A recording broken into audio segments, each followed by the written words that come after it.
our next speaker is Konrad HOLUBEK, and he's head of communication for Games Passport at MediaStay, and he's going to talk about how Games Passport can monetize through dedicated websites. Exactly. Does this work now? Okay, cool. Okay, so thank you for joining this session. I'm going to talk about a different type of monetization model, which is monetizing your game on one dedicated website. So I'm going to talk about our experience in that field. All the games we have, we monetize them on a dedicated website. So I'm going to get into concrete examples on what these tools are, some facts and figures on the market, as well as on some of our games. Just to start off, Games Passport is part of MediaStay, which is a French company. We've been developing and publishing games, online casual games, for almost 12 years now. Like I said, all of our games are on one dedicated website. So actually, we have a network of casual games, which we have under the brand name Games Passport. Some more concrete figures about our company. We're 90 people based in Paris, in Lyon, in Brussels, San Francisco, and Sao Paulo. Last year, we generated 19 million euros of revenue, and we just secured last year a third round of financial round of 50 million euros. Before going into specifics, I wanted to talk a little bit about the general casual gaming market to understand what the trends are there. To make it more specific, I've divided the market into casual and social games and hardcore games. These can be online games or simply on a downloadable model or on a streaming model. Okay? And on this market, we have, of course, mobile games, console games, and PC and Mac games, with the different players that we know are on this market. Knowing that this segmentation is, of course, not as valid as wasn't before, the different players are looking for new distribution channels and revenue streams. So mobiles are going social, consoles are going online, and so on. If you look a little bit on the value of this market, the biggest market in terms of value is console games, which should go down for the next 2-3 years to hit the 21 billion mark worldwide value. PC and Mac games should remain stable for the next years. If you look at online PC and Mac subscription-based games, should be a slight progression there on the total market and hitting the $6 billion mark in 2014. Free-to-play PC Mac games are going to experience a stronger increase from 6.3 to $10.7 billion. And the highest increases will be in social games and mobile games. Social games almost four times higher value than what it was in 2010, and mobile games up to $7 billion worldwide. What we are going to be focusing on today is online PC Mac games, social games, and mobile games. Let's take a look at it a little bit on how this market is subdivided in terms of value. Where does the value come from? If you look at online games, 53% of online games are free-to-play games. The tendency for the next couple of years will be an increasing tendency of free-to-play games hitting the 64% bar. In the social space, advertisement represents a very small portion. However, this portion will continue to increase in the next coming years and hitting 21% of the total value. If you look at mobile games have seen a very interesting change since the last 12 months, because in January of 2011, freemium represented, let's say, only 39%. 6 months later, it represented 65%. So you can see that freemium and advertisement is still and will continue to play a very important role in terms of value for the market for the couple of years to come. Now, if you look at in terms of quantity, so who are the players? What are the type of players playing? Look at online games. 95% of the players, in general, are free players. So they're never going to pay for playing. Click on the social games, can go up to 97% of the players. Mobile games, it's even higher. It's 98% of the players are free players, never buying. So looking at this tendency in the market, freemium and advertisement representing a big part. Most of the players are free players, not paying. The problematic is, of course, then, how do you monetize these players? How do you acquire them? And how do you retain them?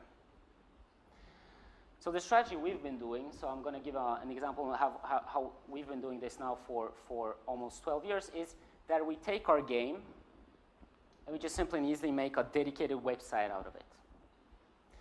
Now the reason is twofold. There's two reasons why we do this. Why we think it's an interesting monetization model is that, first of all, for the player, we're creating a universe for the player. So he's going to start to play a game with a whole universe around it. So he's less distracted also with everything which is around. For example, typically a game portal. You'll see different games. He can be he can easily go to play to other games or go over to maybe even a competitor's site. So what we're doing is creating him a universe where we wish him to stay.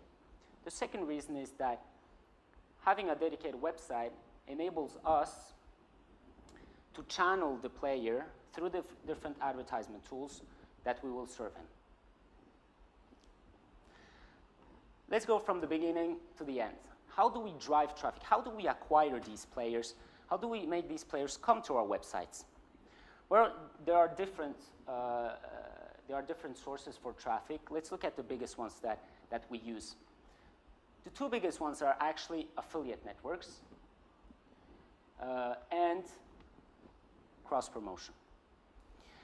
Affiliate networks can be either specialized affiliate networks or general affiliate networks. They represent more or less 1/3 of the traffic generated, and the second third is represented by cross-promotion. Now, cross-promotion can be done differently. Either you can serve cross-promotion, you can make cross-promotion on advertisement banners you have inside the game, or as we do it also, you can make cross-promotion on a toolbar. We have a toolbar on top of the website where the player can scroll and see the other games in the network. Other sources of acquisitions are external partners, so direct partners, people that come in naturally to your website. Of course, social networks and search engines. So now that we've acquired the player, second problematic we are facing is how to make him register to play. Of course, acquire a player, make him come to your website is only one side of the problem. Now he has to register to become a member. So what we've seen is that the conversion rate is much more interesting when we have what we call mini recruitment site compared to if we make the player come directly to the home page. This difference can be up to 10 or 20 percentage points, knowing that from a recruitment side, maybe the conversion rate can go up to 50 or 60%.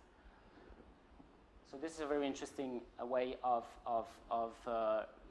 registering the player. Now, what is a mini recruitment site? A mini recruitment site is that if I, as a player, am, I don't know, maybe on Facebook and I see an advertisement for a game called Lemon Squish, which is our game, I'll click on that banner, and instead of being redirected to our homepage, to the homepage, I'll be redirected to a simple page like this, where our objective as a company is to give him in one simple glance what he can expect. So what the game is, maybe the game type or gameplay, maybe offer him something additional if he registers. So in this case, for example, 3 free credits if you register today. And of course, the registration form has to be as simple as possible, knowing that you can actually already start monetizing him. Why not send him commercial emails after a while when he's registered? So think about maybe having at least some additional information like maybe some zip codes so that you can target specific emails for him, knowing that he lives in a specific region. Anyway, this registration form has to be as simple as possible. Sometimes the player, as we saw, can naturally come to your website. Make it as simple as possible here as well, even though there's other information, but make the most important information as big as possible and as simple as possible. Same goes from the registration form. A very important aspect is Facebook Connect. Statistically speaking, what we've realized is that you can have 3 to 4, even a 5% more conversion rate, so people actually registering, if you have Facebook Connect. So it's a very important aspect. As I said, in our case, as it's a network of websites, the members that are registering for one of the websites must automatically, there must be a technology behind there so that they can automatically play on the other games, so they don't have to register again. Okay, so when the toolbar is up there and he's clicking on another game, he can automatically play on one of your other games. So he doesn't have to register again. So we acquired a player, he's registered, now we have to make cash out of it, have to monetize him. What we are using is 3 types of monetization tools. So these are advertisements, so monetizing what we saw, those 95%, at least 95% of online players that don't pay, in-game purchases, and microtransactions, of course. I'm going to talk to you about 4 of our main advertisement tools we use. First tool is what we call a co-registration. It can also be called a co-registration wall. Imagine I'm a new internet user coming into a website, one of these games, for example, called Hungry Pandy, and I'm registering for the first time. Before I start playing, the first thing I'll see is a page like this, where I'll have the option to subscribe to 2, 3, or 4 newsletters. So these are newsletters. The interesting part with the co-registration here is that the player, once he's registered, he wants to start playing. He doesn't want to see an advertisement. So actually, this is not an advertisement. We're just asking him if he wants to receive later on an advertisement, later on a newsletter in his mailbox. So he's actually just clicking yes or no. He can directly start playing. So this is a very interesting monetization tool which can drive significant revenue per each registered user. If the player is already a registered player, so he's logging in for the first time of the day, what we will serve him is what we call a deal of the day.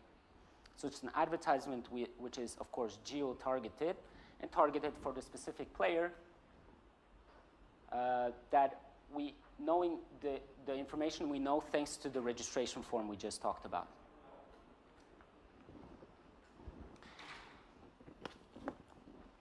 When the player plays our games, what happens is that he earns points. These points, he can redeem them into gifts. We'll look at the retention programs later on. So as he can redeem these points into gifts, he will have to validate these points. So he's played, he's got a score, this score equals some points, and to validate these points, we're asking him to click on an advertisement banner.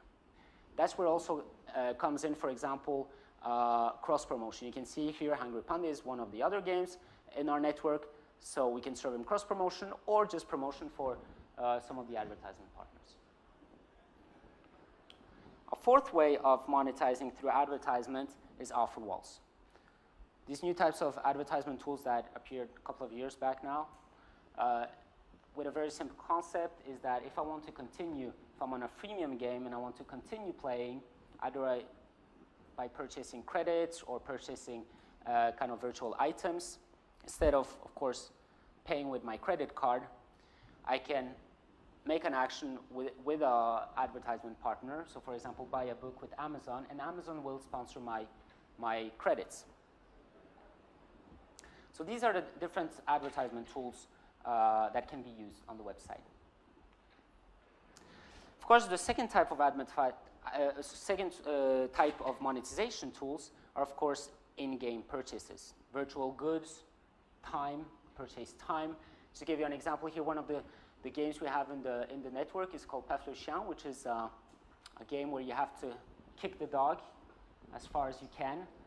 And to make him fly further or whatever, you can, of course, purchase some items so that you get a further distance for this dog. And of course, the third monetization tool are microtransactions, classical microtransaction. We're offering as much as possible microtransaction options, SMS Plus, direct payments, credit card, as much as you can offer, as localized as it can be, the better it is. So, how do we retain the players so that it doesn't go away, or at least that it continues playing our games in the network? Well, it's very simple. It's all about a great game. I'm going to give you an example of two games we have in our network. First one is called Doodle Grub. It's a mobile game originally, which had 9 million downloads.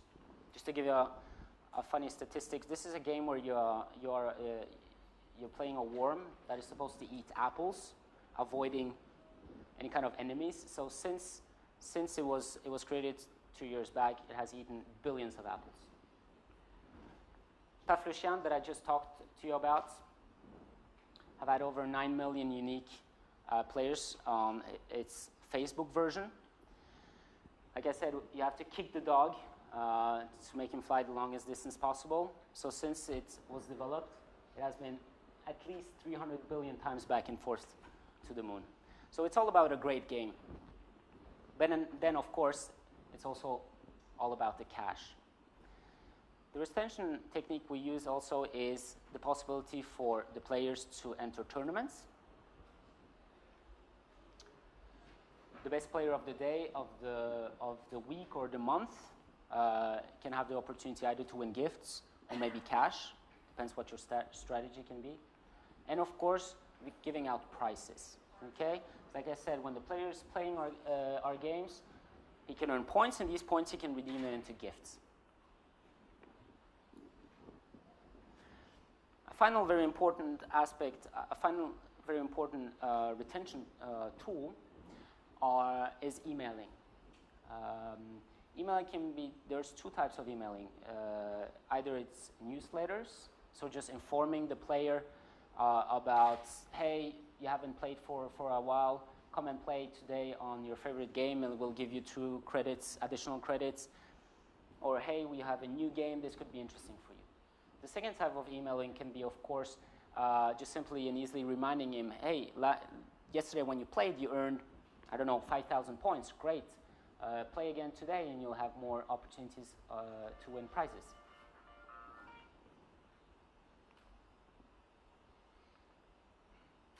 Let me give you some facts and figures from our experience. I'm going to give you a concrete example with Diamond's Quest, which is a match 3 game we developed and that we monetize with these different models that we just talked about. In terms of number of players, after the first 15 months, we managed to recruit 1 million players for that game. Started with 200,000 after 6 months, and was up to 1 million after 15 months. These players were generating the first 6 months 20,000, 20K per month, and after 15 months, they were generating 100,000 K per month.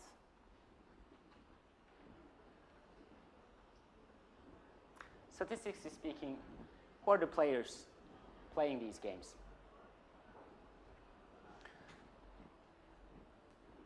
As you can traditionally see in all types of casual games, what we are seeing is that 65% of the players we have are women.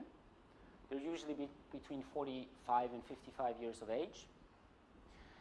The ones that go through microtransactions, so buying additional credits or virtual items, 75% of these people paying are also women.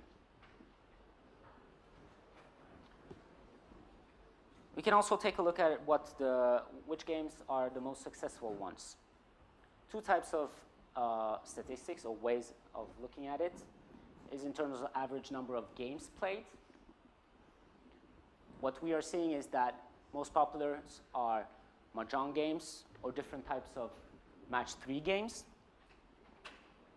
Then if we look at in terms of monthly active users, there are some quiz games and match 3 games.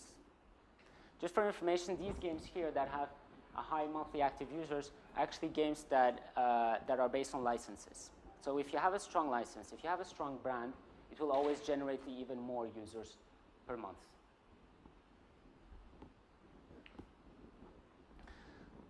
So that concludes our way of monetizing games. Hopefully this was interesting for you.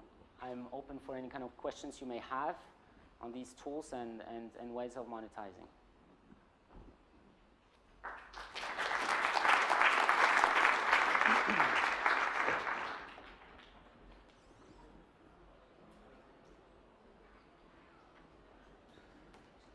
Any questions? You can also come and see me in the gold section in table 3 if you have any questions that you want to maybe ask in person.